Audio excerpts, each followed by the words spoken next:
23C AI includes more than 300 new features. In this video, we will address the first two concepts. First one is AI Vector Search, which allow you to use AI to analyze and understand your business data directly within your database.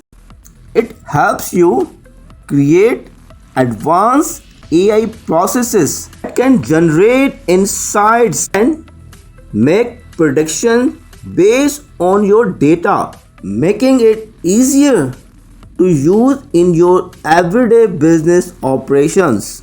Second one is about the development. So now developer can use JavaScript directly into the database to create store procedures. This allows our developer to utilize the wide range of available JavaScript libraries, making it easier to build and enhance your application with familiar tools.